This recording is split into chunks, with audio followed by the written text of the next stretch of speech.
విష్ణు వాళ్ళ ఫ్యామిలీ అయితే బెంగళూరు నుండి హైదరాబాద్కి షిఫ్ట్ అయిపోతారు. ఇక హైదరాబాద్కి వచ్చాక వాళ్ళు వాళ్ళ ఇంటికి వస్తారు. ఇక అందరూ అయితే హబ్బా కొత్త ఇల్లు అని చెప్పి వైష్ణవి అందరూ కూడా చాలా హ్యాపీగా ఫీల్ అవుతారు. ఇక డోర్లను ఓపెన్ చేసి లోపలికి వచ్చి అందరూ అయితే ఒక్కసారిగా ఆ ఇంటిని చూసి చాలా హ్యాపీగా ఫీల్ అవుతూ ఆనందంగా ఉంటారు.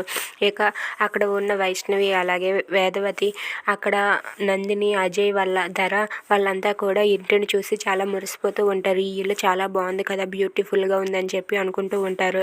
ఇంతలో వైష్ణవి అయితే ఇలా అంటూ ఉంటుంది, అవును నేను ఇక్కడికి షిఫ్ట్ అయిపోయాను కదా, నా ఫాలోవర్స్కి నా ఇల్లుని చూపిస్తే ఎలా ఉంటుందో ఏంటో, ఒక్కసారి వీడియో తీసి మళ్ళీ నా ఫాలోవర్స్కి నా ఇల్లుని చూపిస్తానని చెప్పి వైష్ణవి అయితే, బేబీ ఏది ఒకసారి ఫోన్ ఇవ్వు, నేను వీడియో తీసి నా ఫాలోవర్స్కి నా ఇల్లుని చూపిస్తానని చెప్పి అంటుంది. ఓకే బేబీ అని చెప్పి విష్ణు అయితే వైష్ణవికి తన మొబైల్ ఇచ్చి ఇస్తాడు. ఇదంతా చూస్తుంటారా అయితే ఏంటి వీళ్ళు పిచ్చి పనులు అని అనుకుంటూ ఉంటుంది.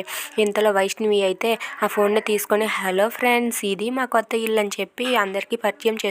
If you like this video please like, share and subscribe.